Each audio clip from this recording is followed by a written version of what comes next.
প্রেম করার জন্য কি সামনে থাকতেই হয়? না, থাকতে হয় না।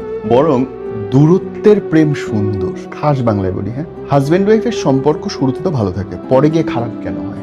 কারণ একটা পর্যায় পর্যন্ত 2-3 মাস 1 বছর পর্যন্ত হাজব্যান্ড ওয়াইফ দুজনে মেনটেন করে।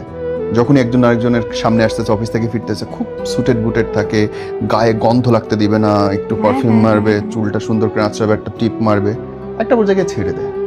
কেন ছাড়ে? অনেক হয়েছে, ভাল লাগে না আর। মানুষ অনেকদিন হয়ে গেল। মানুষ এটা নিয়ম মানুষের, এবং এই কারণে দেখবে ইসলামে তো একটা বিয়ের কথা বলা আছে যে কারণ পুরুষের ডিমান্ড অন্যরকম, ডিফারেন্ট, নারীর ডিমান্ড অন্যরকম, ডিফারেন্ট। দূরত্বে হয় কি, শরীরের ঘাম পাওয়া যায় না। তুমি যদি থাকো যশোর, আমি আছি ঢাকায়, আমি কিন্তু বুঝতে পারবো না তোমার শরীর দিয়ে ঘাম পড়তেছে, সেটার গন্ধ। ওই দূরত্বের প্রেমে এই জিনিসগুলো দেখতে হয় না, যে আমার বউ অগোছালো, আমার জামাই অগোছালো, দাড়ি শেভ করে না 10 মাস হয়েছে, চুল কাটে না 20 মাস হয়েছে, দরকার নাকের উপরে নোংরা পড়ে আছে, কিচ্ছু দেখা লাগে না। দূরত্বের প্রেম কল্পনা নির্ভর, আর কাছে থাকার প্রেম বাস্তবতা নির্ভর।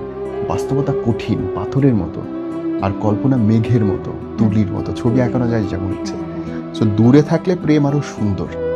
এই জন্য দেখবা প্রবাসীরা বউদেরকে অনেক বেশি ভালোবাসে, হ্যাঁ, তাই নাকি? খুব ভালোবাসে প্রবাসীরা বউদের, এবং বউরাও প্রবাসী জামাইদেরকে হেভি কলিজা দিয়ে ভালোবাসে। অধিকাংশ 99%-এর কথা বলছি। তো দূরত্বের প্রেম সুন্দর। আমার মনে হয় যে আসল প্রেম দূরে থাকাতেই, কাছে থাকাতে হয় সংসার।